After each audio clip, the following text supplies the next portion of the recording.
Hello बच्चा बाड़ी, कैसे हो यार आप लोग? ठीक ठाक हो गए? जैसे कि आप लोगों ने मेरा प्रीवियस वीडियो लेक्चर देखा और that was on intermolecular forces of attractions, और जिस तरह से मैंने बताया कि किस तरह dipole forces, ion dipole, Debye और London forces polar non polar molecules के अंदर एग्जिस्ट करती है। तो अभी जो मैं आप लोगों के सामने वीडियो लेक्चर शेयर करने जा रहा हूं बहुत इंपॉर्टेंट है। कहता चला जाऊं, मुझे कह लेने देना कि आज तक कोई एमटीकैट का ऐसा पेपर नहीं बना जिसमें हाइड्रोजन बॉन्डिंग से एमसीक्यू ना आया हो। तो मैं कह रहा हूं कि इस लेक्चर को बहुत गौर से सुनना और इससे आने वाले जितने भी इंपॉर्टेंट कॉन्सेप्ट्स और पॉइंट्स और एमसीक्यूज जो मैं आपसे डिस्कस करूं उसको माइंड में रख लेना है। अच्छा, कहां से बात शुरू करूं? मैं बात शुरू करना चाहता हूं यार कि हाइड्रोजन बॉन्डिंग के बारे में कहते हैं कि it's a special type of A dipole force. Special dipole force क्यों कहा जाता है? जैसा कि आप लोगों ने पढ़ा कि डायपोल फोर्स पोलर स्पीशीज के अंदर होती है, तो हाइड्रोजन बॉन्डिंग भी पोलर स्पीशीज के अंदर होती है। मगर फर्क क्या है? फर्क सिर्फ यह है कि डायपोल फोर्स में जो डायपोल्स होते हैं उसमें पार्शियल पॉजिटिव हाइड्रोजन का होना कंपलसरी नहीं है।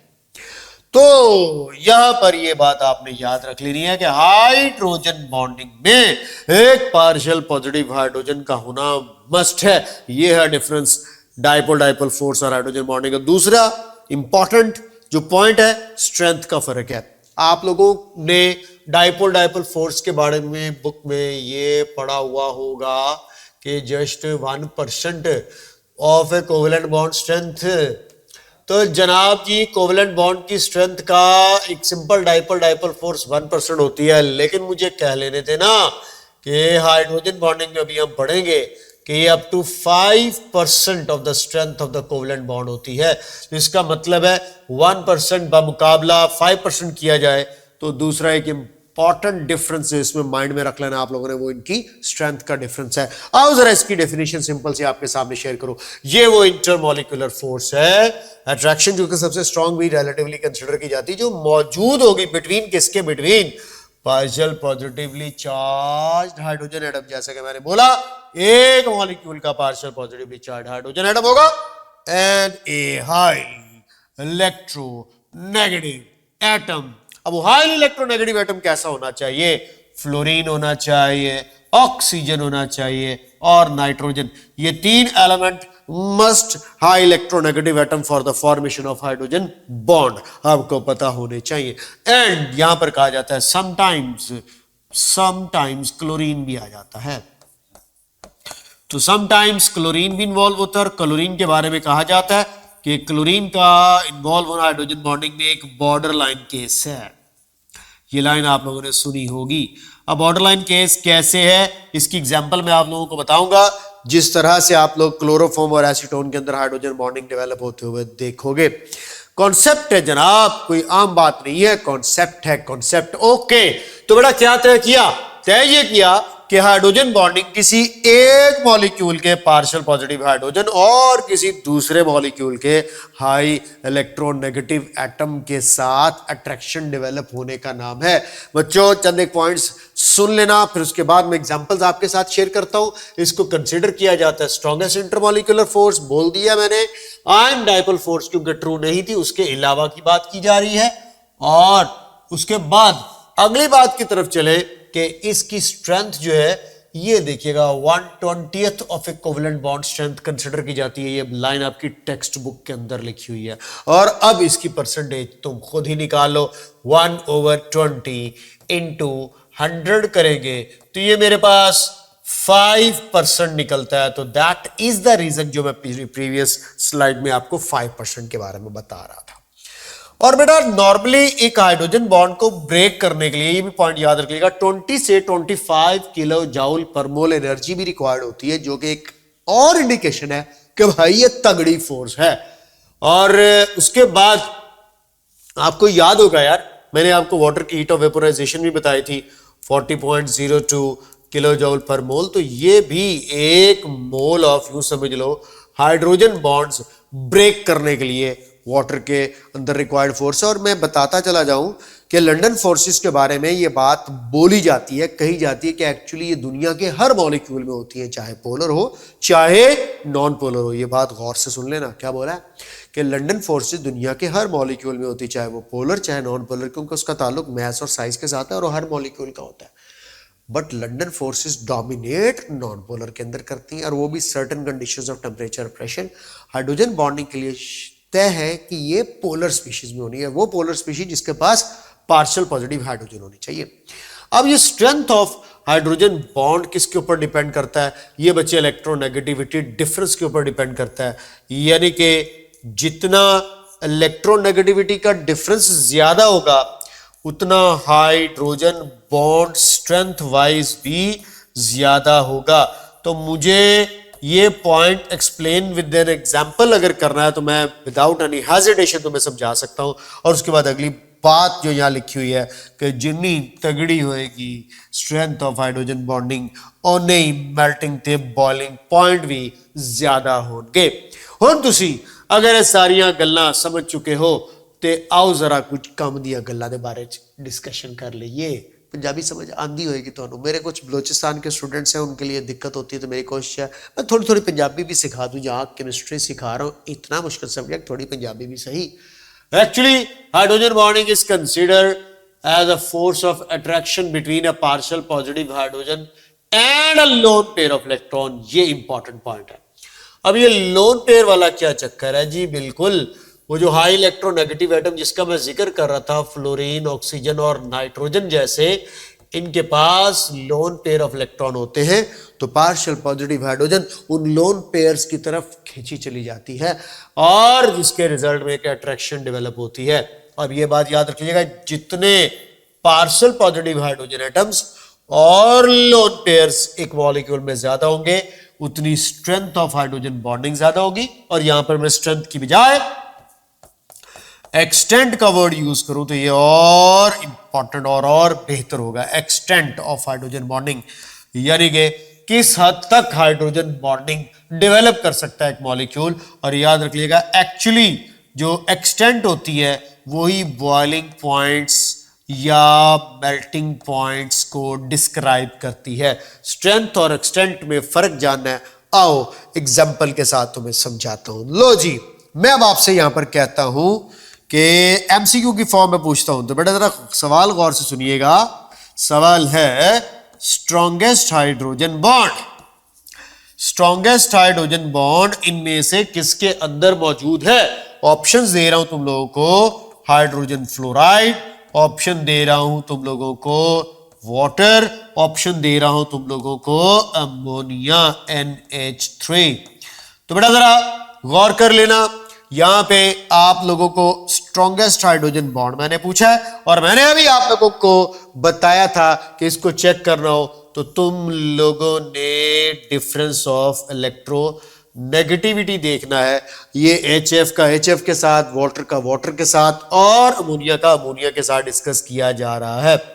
तो बेटा आप लोग जैसा कि जानते हो कि हाइड्रोजन की इलेक्ट्रोनेगेटिविटी 2.1 और फ्लोरीन की 4, इसी तरह यहां पर हाइड्रोजन 2.1, ऑक्सीजन की 3.5, इस तरह यहां पर हाइड्रोजन 2.1 और नाइट्रोजन की 3। तो मुझे बताओ, अगर आपसे स्ट्रॉन्गेस्ट हाइड्रोजन बॉन्ड पूछे, इन तीनों मॉलिक्यूल्स में से बताना पड़े, तो डिफरेंस ऑफ इलेक्ट्रोनेगेटिविटी से पूछोगे तो 4 और 2.1 का डिफरेंस बनता है 1.9 और H और O का डिफरेंस बनता है 1.4 और इसी तरह अमोनिया और हाइड्रोजन में नाइट्रोजन का डिफरेंस बनता है जस्ट 0.9।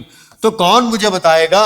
सवाल ये था कि स्ट्रॉन्गेस्ट हाइड्रोजन बॉन्ड किस में है, तो बेटा विदाउट एनी हेजिटेशन HF को सिलेक्ट कर लेना। इन तीनों में सबसे तगड़ा हाइड्रोजन बॉन्ड HF का होगा और ये इनके हाइड्रोजन बॉन्ड की स्ट्रेंथ की बुनियाद पर ऑर्डर भी बनेगा। मगर अब इनके बॉइलिंग पॉइंट्स को चेक करते हैं। आओ, बात समझ आई? पहले कैसे देखा? डिफरेंस ऑफ इलेक्ट्रोनेगेटिविटी से देखा। अब मैं आपसे कहता हूँ इनके बॉइलिंग पॉइंट चेक करें। HF का बॉइलिंग पॉइंट है 19.9 डिग्री सेल्सियस। मोर एक्यूरेटली बात करो, वाटर का कौन नहीं जानता, 100 डिग्री सेल्सियस। और अमोनिया का -33 degree Celsius. In boiling points को गौर करें तो ये तो ऑर्डर कुछ और ही लग रहा है। इसका मतलब है कि there is something else which you are ignoring. जी, तो आप इग्नोर कर रहे हैं एक्सटेंट ऑफ हाइड्रोजन बॉन्डिंग को, जिसका मैं जिक्र कर रहा था। तो बच्चों आओ जरा तुम लोगों को बताता चला जाऊं कि असल सीन अब क्या होने लगा है। सवाल है strongest hydrogen bonding, strongest hydrogen bonding जब ये सिंगुलर से प्लूरल की तरफ आ जाए, यानी कि बॉन्ड की बजाय बॉन्डिंग कहे, तो समझ जाएं यहां पर वो आपसे एक्सटेंट के बारे में पूछना चाह रहा है। यहां पर वो आपसे एक्सटेंट के बारे में पूछना चाह रहा है। तो अब आपने ये एक्सटेंट देखनी हो तो याद रख लेना, जितने number of partial positive hydrogen ज्यादा होंगे उतनी एक्सटेंट ज्यादा होगी। तो एक तो number of partial positive hydrogen देखने होंगे पर मॉलिक्यूल की बात हो रही है। इसी ने डिसाइड करना है पर मॉलिक्यूल कितने हाइड्रोजन बॉन्ड बन रहे हैं और इसी के हिसाब से एक्सटेंट ने डिसाइड लेना है। याद करें ये शॉर्ट क्वेश्चन भी था आपकी बुक में।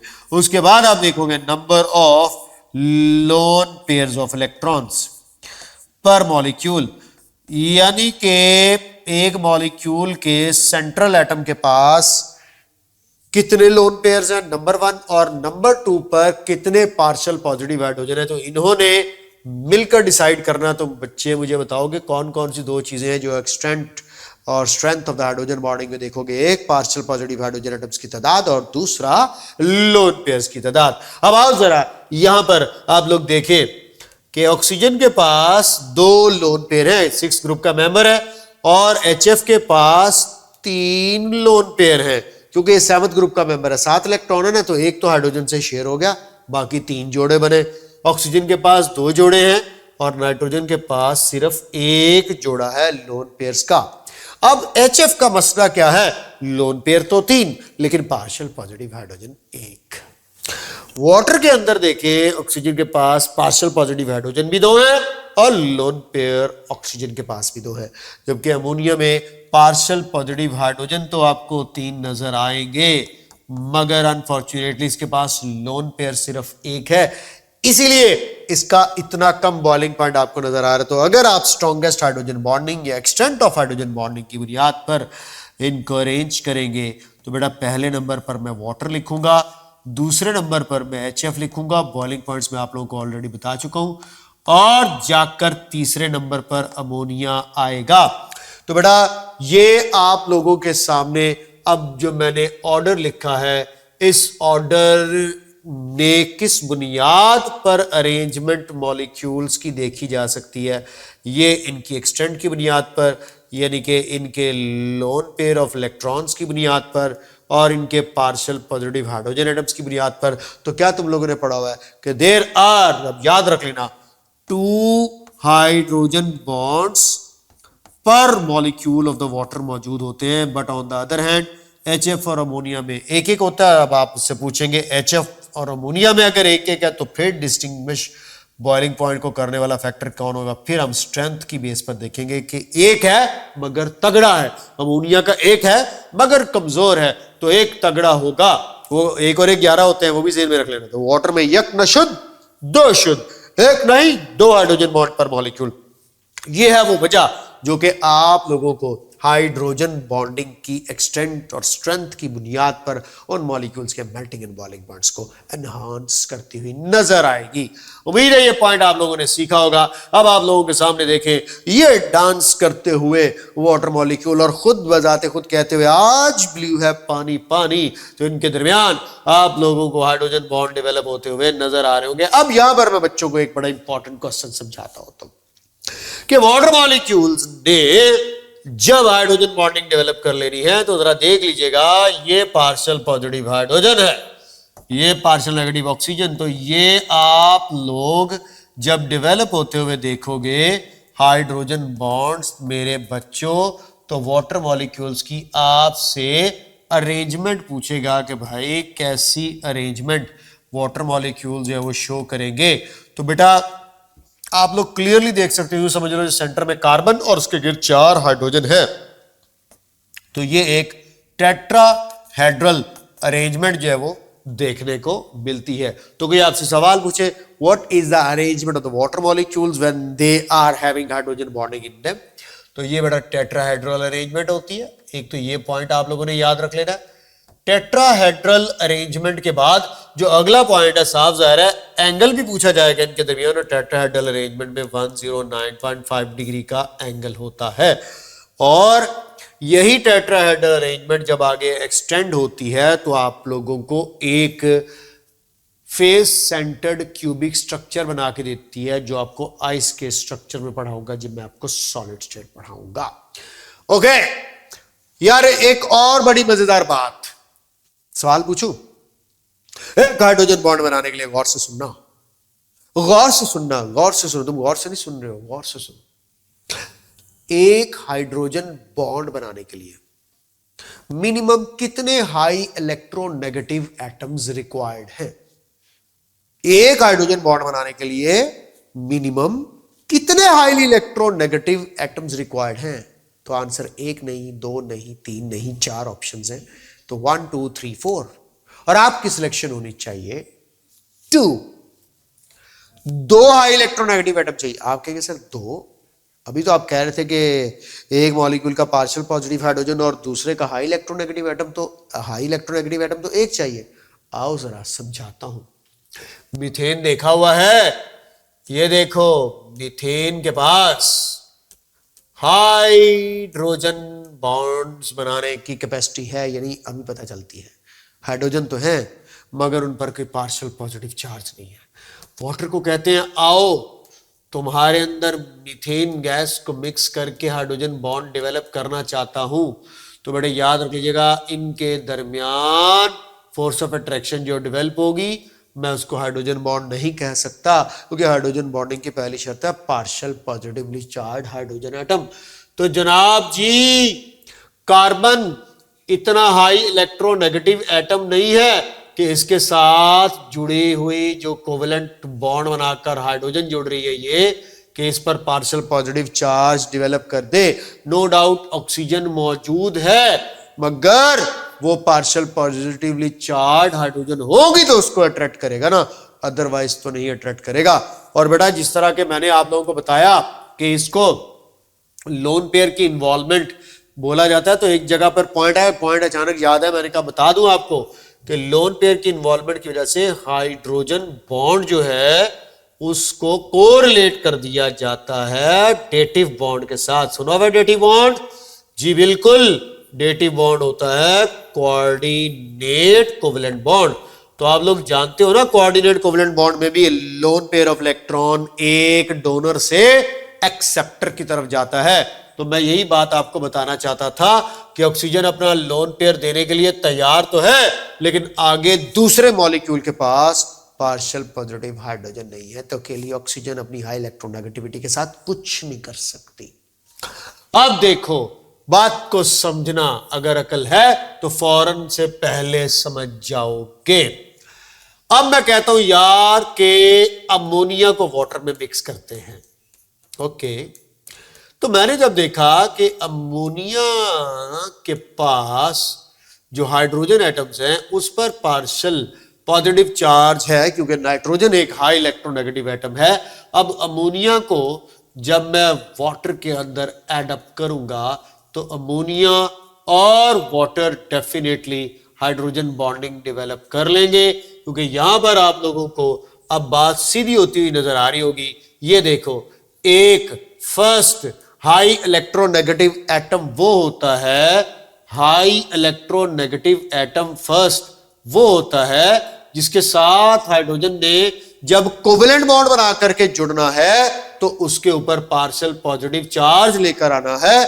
और सेकंड हाई इलेक्ट्रोनेगेटिव एटम वो होता है, सेकंड हाई इलेक्ट्रोनेगेटिव एटम वो होता है जो कि उस पार्शियल पॉजिटिव हाइड्रोजन को अपनी तरफ अट्रैक्ट करता है। समझ आई बात की? तो ammonia and water will have hydrogen bonding. तो आप कहेंगे सर अगर मीथेन और वाटर में हाइड्रोजन बॉन्डिंग नहीं है तो फिर कौन सी फोर्स है? याद करो, बढ़ा चुका हूं। मीथेन नॉन पोलर है और वाटर पोलर है। तो क्या पढ़ा था? पोलर और नॉन पोलर में फोर्स जी, डिबाय फोर्सेस।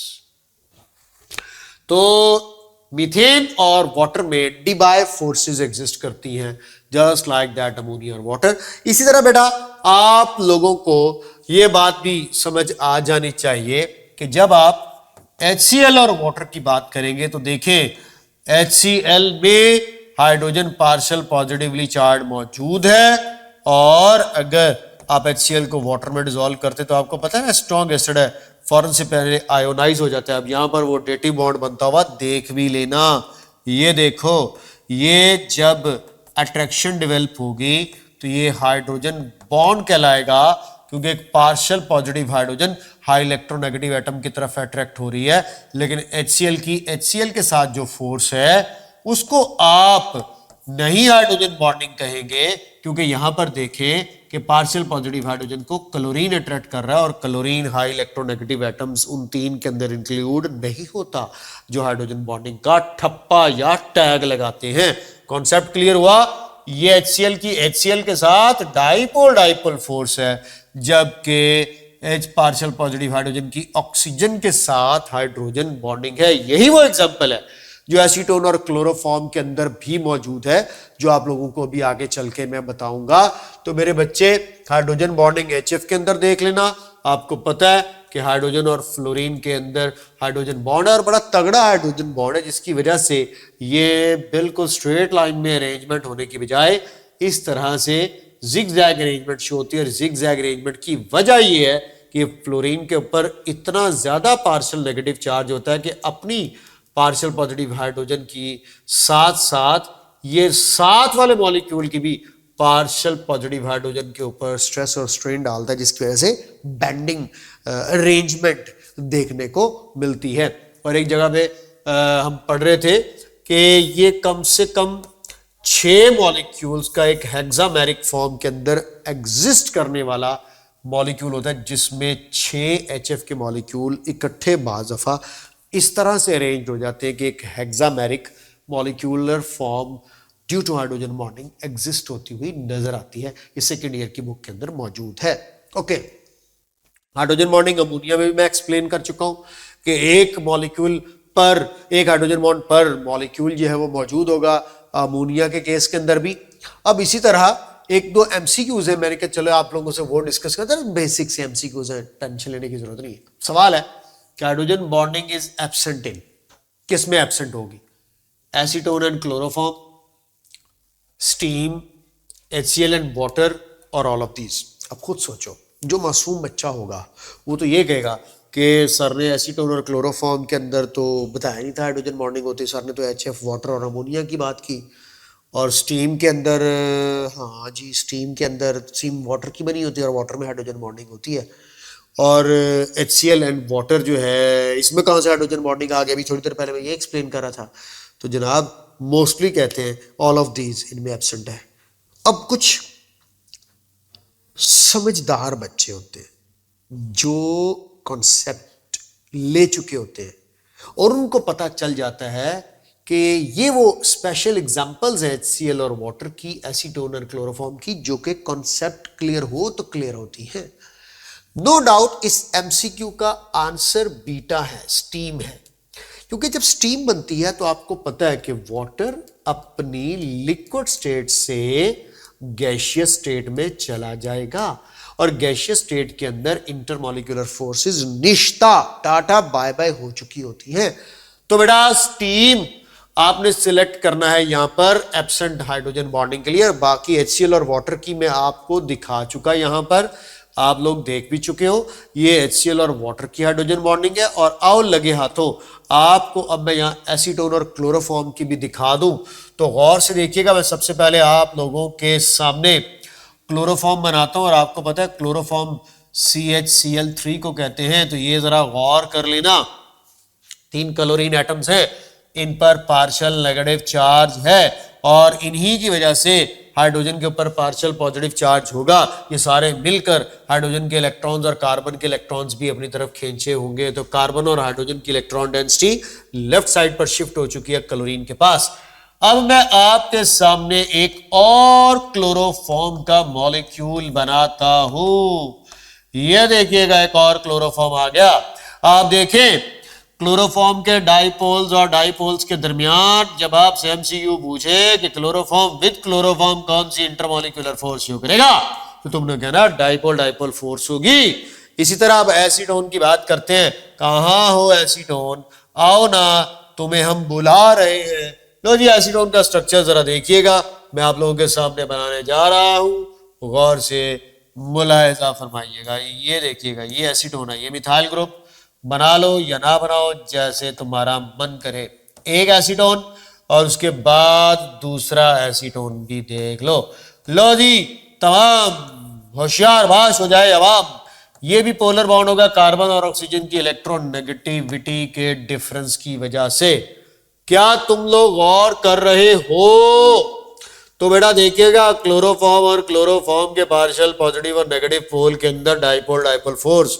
अब देखो जरा, ये दो पोल कार्बन और ऑक्सीजन के और ये दो पोल भी अगर एक दूसरे को अट्रैक्ट करते हैं तो कार्बन पार्शियल पॉजिटिव अगर ऑक्सीजन पार्शियल नेगेटिव को अट्रैक्ट करती है भाई चबाड़ी, तो इसको भी डाइपोल डाइपोल फोर्स का ही नाम दिया जाएगा। लेकिन अब देखो, गौर तो करो ना कि एक मॉलिक्यूल का partial positive hydrogen no doubt वो कार्बन के साथ जुड़ा हुआ है। यहां पर आप कहेंगे अभी तो मीथेन के साथ आपने कहा था हाइड्रोजन, बेटा नो डाउट ये यहां कार्बन के साथ जुड़ा हुआ है डायरेक्टली, बट इनडायरेक्टली ये क्लोरीन एटम्स के साथ जुड़ा हुआ और उन क्लोरीन ने मिलकर इसकी ऐसी की तैसी कर दी है जिसकी वजह से इस पर पार्शियल पॉजिटिव चार्ज है।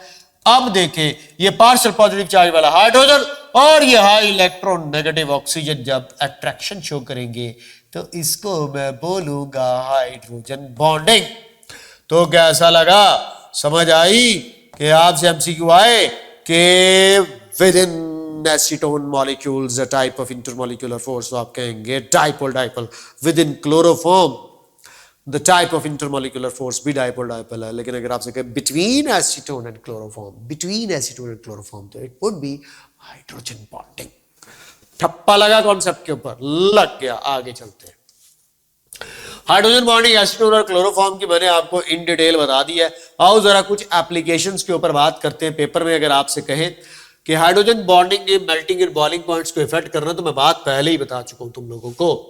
तो बेटा याद रख लीजिएगा, जितनी ज्यादा होगी स्ट्रेंथ ऑफ हाइड्रोजन बॉन्डिंग उतने मेल्टिंग एंड बॉइलिंग पॉइंट्स ज्यादा होंगे। इस बात को अंडरस्टैंड करने के लिए आप लोगों को एक बड़ा इंपॉर्टेंट आपकी टेक्स्ट बुक का ग्राफ दिखाता हूं, जिसमें आप लोग तापमान ले रहे हो, boiling point on Y axis और row number of the periodic table on the X axis. जरा देखिएगा कौन कौन सी फैमिलीज को मैंने चुना। मैंने चुना एक कार्बन फैमिली, फिर मैंने ऑक्सीजन फैमिली और फिर मैंने नाइट्रोजन फैमिली को चुना। तो अब आप लोग जानते हैं इसके साथ साथ फ्लोरीन फैमिली का भी जिक्र आ गया, यानी कि 7वां ग्रुप आ गया। तो मैंने 4 ग्रुप्स चुने हैं पीरियोडिक टेबल के। नंबर 1 गौर कीजिएगा, ग्रुप 4th A। नंबर 2 पर देखिएगा ग्रुप 5th A, उसके बाद 6th A और then fluorine family 7th A। ये ऊपर चला गया है 6th A due to more extent of hydrogen bonding, और ये रह गया पीछे 7th A। अच्छा जी, अब यहां पर बड़े इंपॉर्टेंट सवाल, पास्ट पेपर्स यूएचएस के 2014 में ये सवाल आया हुआ है, 2016 में भी ये सवाल आया हुआ है, और ये ग्राफ बहुत इंपॉर्टेंट है, मैं कहने देता हूं वेरी इंपॉर्टेंट ग्राफ। अब क्या क्या समझना है तुमने इस इंपॉर्टेंट ग्राफ से। नंबर 1 याद रख ले, बॉइलिंग पॉइंट्स को हाई करने की इस ग्राफ में आपको 2 चीजें नजर आएंगी कि बॉइलिंग पॉइंट हाई हो रहा है। एक तो बेटा ये हाई हो रहा होगा पोलराइजेबिलिटी की वजह से। पोलराइजेबिलिटी की वजह से लंदन डिस्पर्शन फोर्सेस ने बॉइलिंग पॉइंट्स को इफेक्ट करना है। नंबर 2 पोलैरिटी की वजह से अब पोलैरिटी की वजह से हाइड्रोजन बॉन्डिंग भी हो सकती है और डाइपोल डाइपोल फोर्सेस भी हो सकती हैं, लेकिन आपको पता है हाइड्रोजन बॉन्डिंग तगड़ी है as compare to dipole dipole force. अब आप लोग मुझे जरा गौर करके बताओ, गौर से देखो कि ग्रुप 4 ए की जो फैमिली है कार्बन फैमिली, उसमें जो हाइड्राइड्स बेसिकली ये हम लोग पढ़ रहे हैं thermal stability of covalent hydrides, thermal stability of covalent hydrides.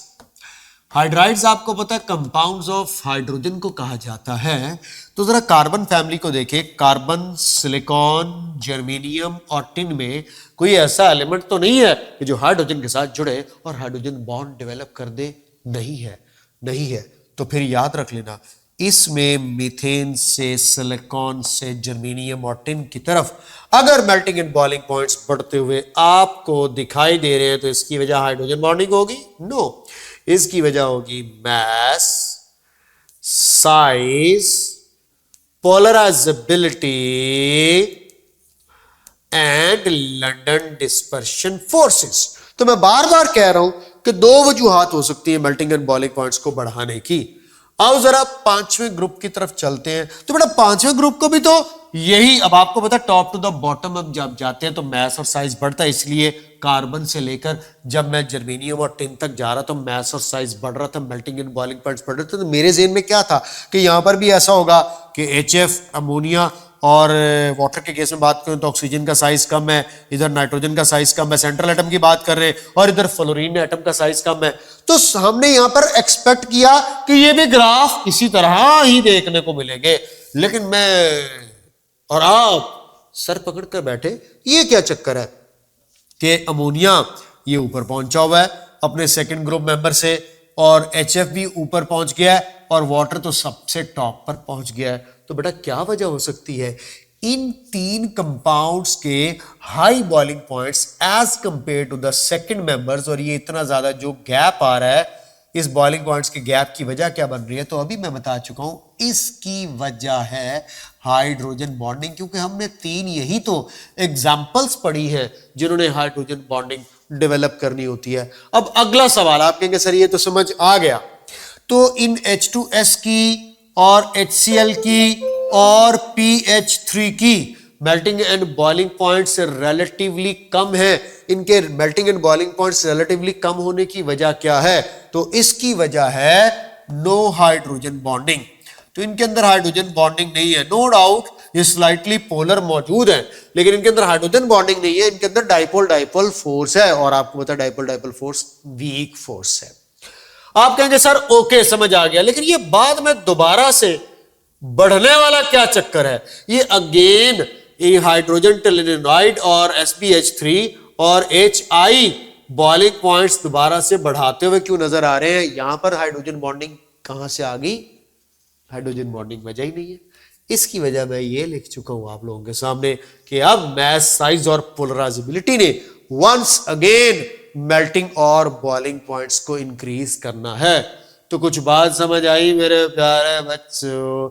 आप लोगों की आंखों के सामने मैंने इस ग्राफ को अब एक्सप्लेन कर दिया है कि यहां पर नंबर्स के हाई होने की वजह हाइड्रोजन बॉन्डिंग है, और वंस अगेन एंडिंग पर जाकर once again melting and boiling points high होने की वजह मैस, साइज और पोलराइजेबिलिटी है। अब इनको अरेंज करने के लिए आपको पेपर में MCQ दिया जा सकता है, इनके इंक्रीजिंग बॉइलिंग पॉइंट्स, इनके डिक्रीजिंग बॉइलिंग पॉइंट्स की बेस पर अरेंज किया जाए। और एक मजेदार बात बताऊं, आओ जरा अमोनिया वाले ग्राफ पे जरा गौर करो। अमोनिया के बाद PH3 के बाद ASH3 और SbH3 तक जब आप पहुंचोगे तो बच्चे बुक में इसकी वैल्यू भी देखना, SbH3 slightly higher boiling point show करेगा as compare to ammonia. Ammonia का मैं लिखता हूं -33 डिग्री सेल्सियस होता है, और SbH3 का आपको बताऊं -17 डिग्री सेल्सियस है।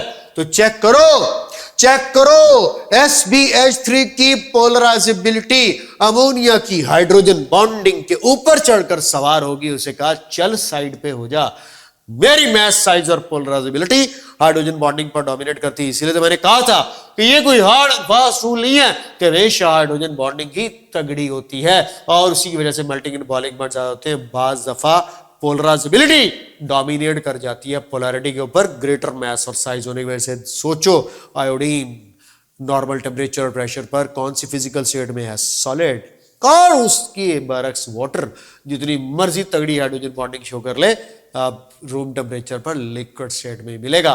तो ये है कमाल कि जनाब कोई ठप्पा नहीं लग गया कि तुमने ही जीतना है, कोई भी जीत सकता है। तो कहने का मतलब ये कोई ठप्पा नहीं लग गया कि रिपीटर का ही एडमिशन होना है, तेरा भी हो सकता है। तो इसका ये मतलब रिपीटर का नहीं होगा, उसका भी होगा लेकिन तुम्हारा भी हो सकता है। तो बेटा एक अरेंजमेंट करके दिखाऊं। सबसे पहले नंबर पर अब देखो मैं SpH3 को लिखूंगा, उसके बाद मैं अमोनिया को लिखूंगा, उसके बाद फिर मैं ASH3 को लिखूंगा और सबसे एंड पे आ जाएगा मेरे पास यहां पर PH3। तो ये इन चारों के चारों मेंबर्स की मेल्टिंग एंड बॉइलिंग पॉइंट की बुनियाद पर अरेंजमेंट है। और जो सबसे ज्यादा दफा सवाल आया है वो हैलोजेंस का है। तो आओ जरा हैलोजेंस को भी अरेंज करके दे देता हूं। सबसे पहले किसको लिखोगे, HF को। आपको पता दूसरे नंबर पर अब आप HI को लिखोगे। HI के बाद आप कहेंगे क्या यहां पर नहीं पोलराइजेबिलिटी डोमिनेट करेगी, नहीं कर पाएगी उतना जितना अमोनिया के केस में SbH3 ने किया था। उसके बाद बेटे आएगा हमारे पास यहां पर HBr और सबसे कम होगा यहां पर HCl। तो कोई आपसे पूछे मैक्सिमम वोलेटिलिटी, कुछ 3600 बार बेटा ये सवाल आ चुका है, मैक्सिमम वोलेटिलिटी किसकी है, तो बेटा जिसका बॉइलिंग पॉइंट मिनिमम हो उसकी वोलेटिलिटी सबसे ज्यादा होती है। तो मैक्सिमम वोलेटिलिटी HCl की है, लेकिन मैक्सिमम बॉइलिंग पॉइंट HF का है। तो इनको पेपर में अरेंज करके दे सकता है, अलग अलग एक एक ग्रुप का ग्राफ उठा के दे सकता है। यहां पर आपसे A, B और C लिखकर पूछ सकता है कि बताओ कौन कौन से कंपाउंड्स यहां पर टैग लग सकते हैं। और अब कोई आपसे पूछे कि ओवरऑल कौन सी फैमिली सबसे ज्यादा melting and boiling point show करेगी, तो फैमिली वाइज बात करें तो हमारे पास वाटर वाली यानी कि ऑक्सीजन फैमिली जो है वो maximum melting and boiling points के साथ टॉप पे पड़ी हुई है 100 डिग्री सेल्सियस, और मिनिमम पे आपको कार्बन फैमिली नजर आएगी जिस बेचारी के अंदर किसी भी किस्म की कोई भी हाइड्रोजन बॉन्डिंग नहीं है।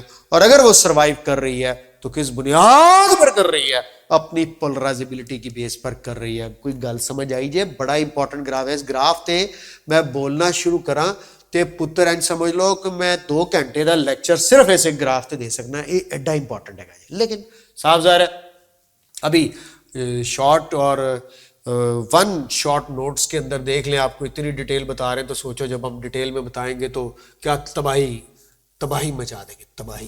खैर तो बेटा एप्लीकेशन में सॉल्युबिलिटी भी होती है। अब आपको पता है सॉल्युबिलिटी का रूल क्या, like dissolves like, species ability to form hydrogen bonding with the water, उसमें फेयरली सॉल्युबल होते हैं, बड़ी आसानी के साथ डिसॉल्व हो जाते हैं। और इस सॉल्युबिलिटी की वजह हाइड्रोजन बॉन्डिंग है। यहां पर मैं आप लोगों को चंद एक चीजें इंपॉर्टेंट बताना चाहता हूं कि अगर कोई आपसे यह कहता है कि अल्कोहल्स प्लस वाटर आपस में सॉल्युबल, तो बेटा आपने हाइड्रोजन बॉन्डिंग बताना है। इसी तरह कार्बोक्सिलिक एसिड्स, ऑर्गेनिक कंपाउंड्स के बारे में क्या सुना है कि वो नॉन पोलर होते हैं, लेकिन अगर कार्बोक्सिलिक एसिड्स वाटर के अंदर सॉल्युबल होते हैं तो कार्बोक्सिलिक एसिड्स की वाटर के अंदर जो सॉल्युबिलिटी होती है इसकी वजह भी हाइड्रोजन बॉन्डिंग है।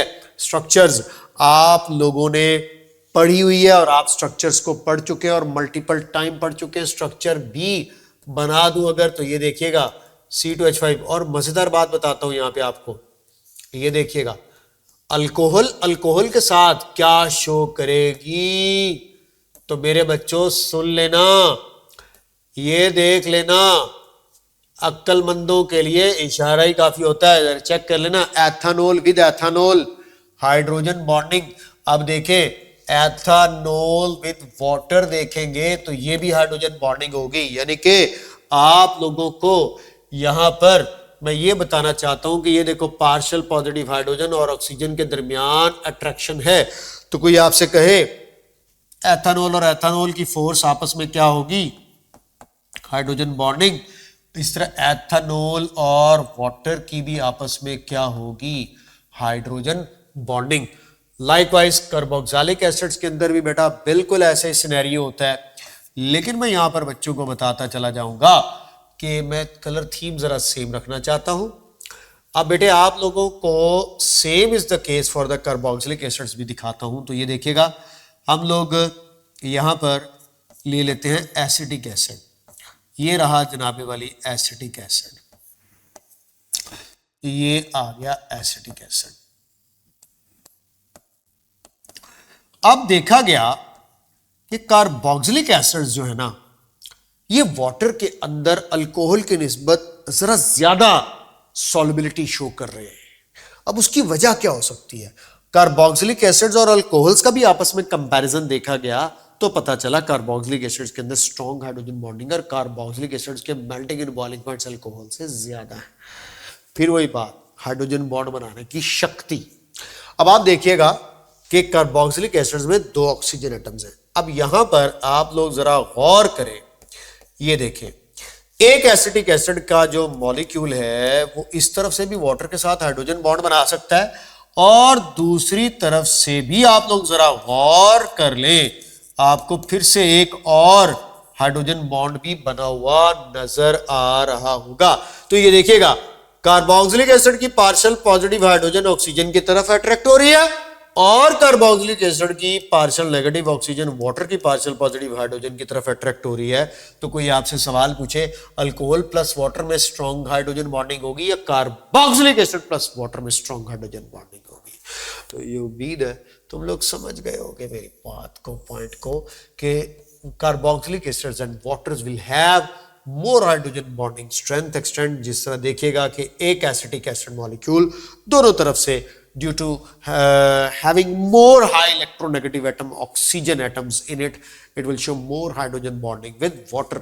तो ये एक बड़ा इंपॉर्टेंट कॉन्सेप्ट और पॉइंट था जो मैं आपको बताना चाहता था। इसी तरह बेटे आप लोगों को याद रख लेना है कि एमाइंस जो होती है, जो कि आप लोगों को पता है कि अल्काइल ग्रुप के साथ अमाइनो ग्रुप को कहते हैं, क्या ये भी वाटर के साथ हाइड्रोजन बॉन्डिंग शो कर सकती है? जी बिल्कुल, एमाइंस भी हाइड्रोजन बॉन्डिंग वाटर के साथ शो कर सकती हैं। और ऑन दी अदर हैंड देखिएगा, अब मैं आपसे कहता हूं यार कि फिनोल वाटर के साथ हाइड्रोजन बॉन्डिंग शो कर सकता है। जी बिल्कुल कर सकता है, मगर वीक हाइड्रोजन बॉन्डिंग होगी। उसकी वजह वीक होने की क्या है?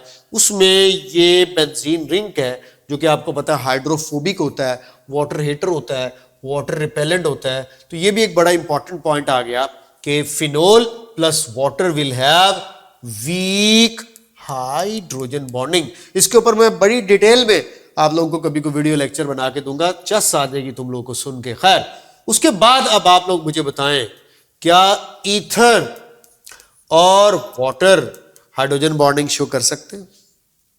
यह बड़ा मजे का सवाल है। 99.99% बच्चे कहते हैं कि ईथर और वाटर में हाइड्रोजन बॉन्डिंग नहीं है। वो कहते हैं क्यों? क्योंकि सर ईथर में तो कोई पार्शियल पॉजिटिव हाइड्रोजन ही नहीं है। अभी तो आपने कॉन्सेप्ट दिया था, तो इसमें तो कोई पार्शियल पॉजिटिव हाइड्रोजन है ही नहीं, क्योंकि इसके हाइड्रोजन कार्बन के साथ जुड़े हुए हैं, तो इनमें हाइड्रोजन बॉन्डिंग नहीं हो सकती। तो मैं कहता चला जाऊं कि जितने भी यहां पर मैंने कंपाउंड्स लिखे हुए हैं, इन सब के मुकाबले में वीकेस्ट हाइड्रोजन बॉन्डिंग ईथर और वाटर की होगी। अब वीकेस्ट होने की वजह याद रख लेना, ये अल्काइल ग्रुप आकर के हाइड्रोफोबिक होने की वजह से जरा वाटर को दूर करेंगे, लेकिन ये जो ऑक्सीजन पड़ी हुई है ना, इस ऑक्सीजन की वजह से थोड़े बहुत हाइड्रोजन बॉन्ड बना लेगा ईथर वाटर के साथ, क्योंकि आपको पता है कि वाटर के पास पार्शियल पॉजिटिव हाइड्रोजन है as compare to the ether. उसके पास तो नहीं थी, लेकिन देखे वो अपनी ऑक्सीजन के साथ वाटर की पार्शियल पॉजिटिव हाइड्रोजन को अपनी तरफ जरूर अट्रैक्ट कर लेता है। तो अब आप लोगों को यहां पर मैं एक और बात पूछूं, क्या ईथर के साथ हाइड्रोजन बॉन्डिंग शो कर सकता है?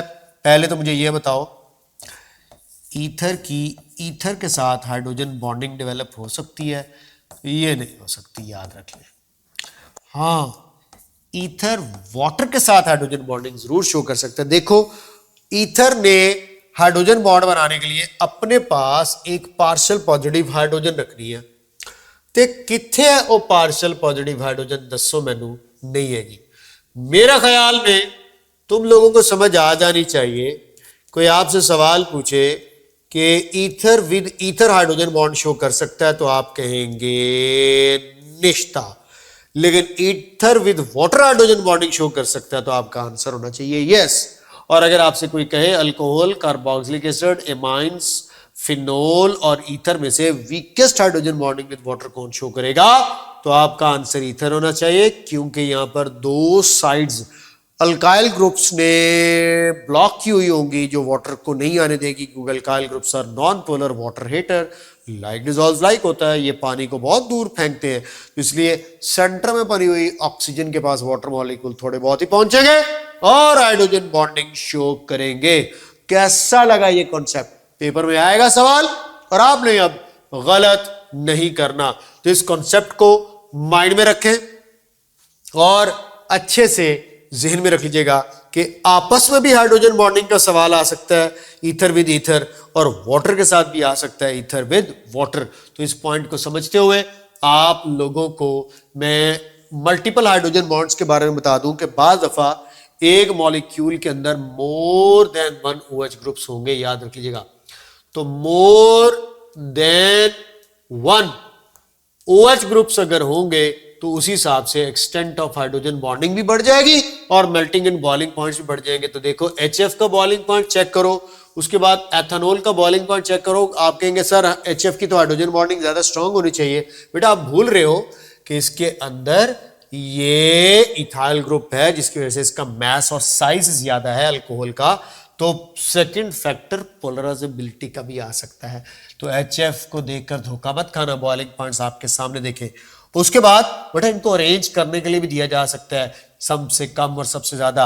आप कहेंगे सर वाटर के अंदर तो कोई अल्काइल ग्रुप मौजूद नहीं है, लेकिन वाटर का अल्कोहल की निस्बत इतना ज्यादा बॉइलिंग पॉइंट क्यों है? फिर वही बात आप लोगों को बताई थी कि बेटा देखिएगा अल्कोहल में अल्कोहल के साथ सिर्फ एक हाइड्रोजन बॉन्ड बन सकता है, समझ आइए, क्योंकि अल्कोहल के पास एक पार्शियल पॉजिटिव हाइड्रोजन है। लेकिन आप लोगों को बताया कि वाटर का एक मॉलिक्यूल जो है वो 2 हाइड्रोजन बॉन्ड्स बना सकता है, जिसकी वजह से एक्सटेंट ऑफ हाइड्रोजन बॉन्डिंग ज्यादा और वाटर का बॉइलिंग पॉइंट भी ज्यादा। अब आओ जरा ग्लाइकोल और ग्लिसरॉल देख लो, तुम मेरी बात को फौरन समझ जाओगे कि ये है मेरे पास ग्लाइकोल का स्ट्रक्चर, इथाइलिन ग्लाइकोल। ग्लाइकोल्स याद रख लीजिएगा कहते हैं जिसमें 2 OH ग्रुप है। तो अब इसके अंदर OH ग्रुप 2 आ गए, यानी कि 2 ऑक्सीजन एटम आ गए। वाटर के पास तो 1 ऑक्सीजन एटम, तो जरा चेक करो तकरीबन वाटर से डबल बॉइलिंग पॉइंट है किसका? ग्लाइकोल का। अब मुझे कहते हो सर ग्लिसरॉल का भी विखा दो, ते ए वेख लो ग्लिसरॉल दे विच 3 OH ग्रुप मौजूद ने। तो सोचो जरा कितनी तगड़ी हाइड्रोजन बॉन्डिंग ये होगी। तो ये देखो वाटर की निस्बत तकरीबन 3 गुना ज्यादा ग्लाइसरॉल का आपको बॉइलिंग पॉइंट नजर आ रहा है। तो क्या समझे, जैसे जैसे OH ग्रुप बढ़ते चले जाएंगे, हाई इलेक्ट्रोनेगेटिव एटम बढ़ते चले जाएंगे और partial positively charge hydrogen atom बढ़ते चले जाएंगे, हाइड्रोजन बॉन्डिंग की एक्सटेंट बढ़ेगी और बॉइलिंग पॉइंट्स और मेल्टिंग पॉइंट्स बढ़ते चले जाएंगे। हाइड्रोजन बॉन्डिंग का ही आप लोगों को एक बड़ा इंपॉर्टेंट सिलेबस का टॉपिक है कि डेंसिटी ऑफ द वाटर कैसे वेरी करती है विद हाइड्रोजन बॉन्डिंग।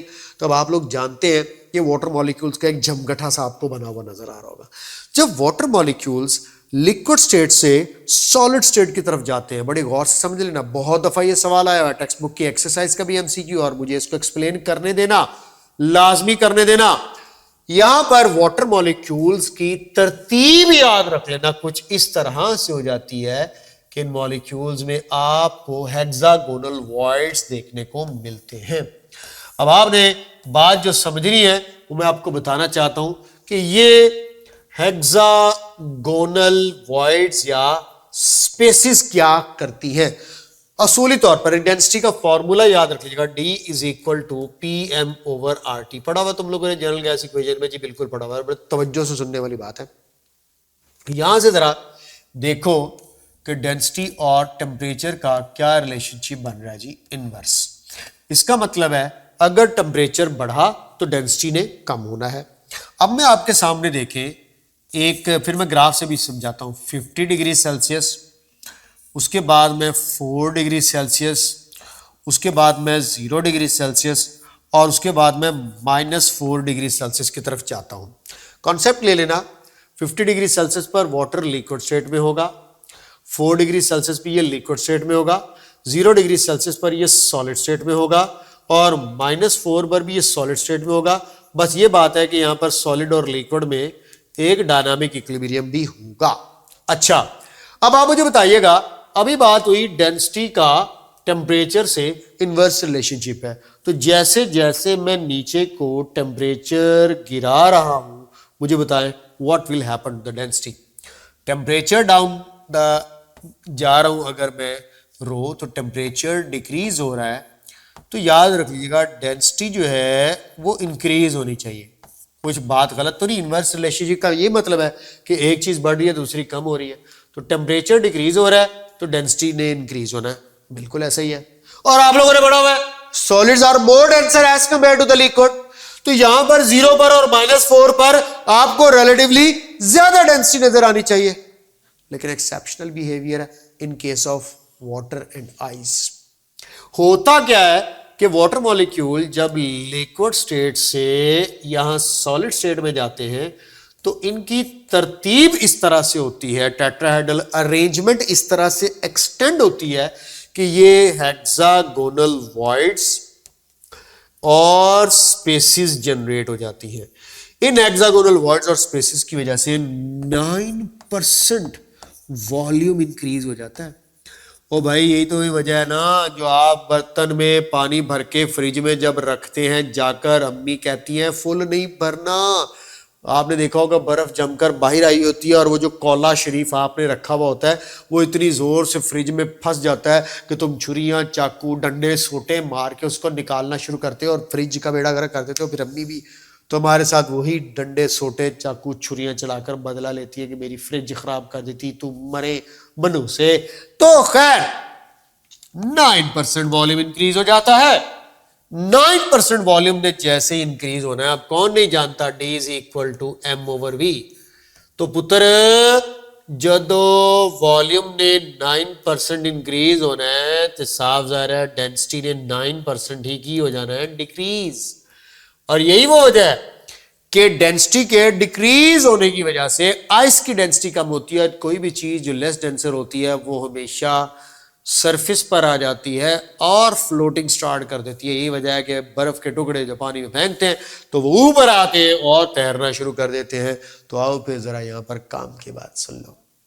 तो क्या सीखा हम लोगों ने, इन स्पेसिस की वजह से volume 9% increase and 9% density decrease, और that's why ice floats on the surface of the water. अब सवाल आएगा कि इन टेम्परेचर्स पर वाटर की मैक्सिमम डेंसिटी क्या होगी। याद रख लें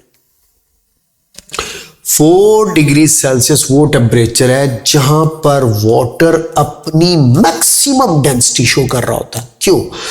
4 डिग्री सेल्सियस के बाद जैसे ही सफर 0 डिग्री सेल्सियस की तरफ स्टार्ट होना है तो ये स्पेसिस आहिस्ता आहिस्ता जनरेट होना शुरू हो जाएंगी, क्योंकि फिजिकल स्टेट चेंज हो रही है। और जैसे ही वो 0 डिग्री सेल्सियस की आइस में कन्वर्ट हो जाएगा तो 0 डिग्री सेल्सियस पर जाकर उसने जैसी सॉलिड में कन्वर्ट होना है तो यहां पर आपको लेस डेंसिटी देखने को मिलेगी।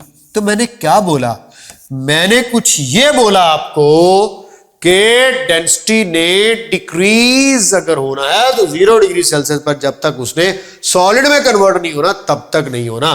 तो मेरे बच्चे, अकल के कच्चे प्यारे बच्चे, बात समझ आई, MCQ आया, water will have its maximum density at 4 degree Celsius. अब बेटा ऊपर जैसे जैसे चलते जाओगे डेंसिटी ने कम होना है, नीचे 0 तक आने पर डेंसिटी बढ़नी चाहिए थी सॉलिड में, लेकिन एक्सेप्शनली कम हो जाती है। तो ये एक एक्सेप्शन है सॉलिड स्टेट में जाकर डेंसिटी का कम हो जाना, अदरवाइज सॉलिड स्टेट में डेंसिटी ज्यादा होती है। और 0 से -4 में जाकर कोई सिग्निफिकेंट चेंज देखने को नहीं मिलेगा।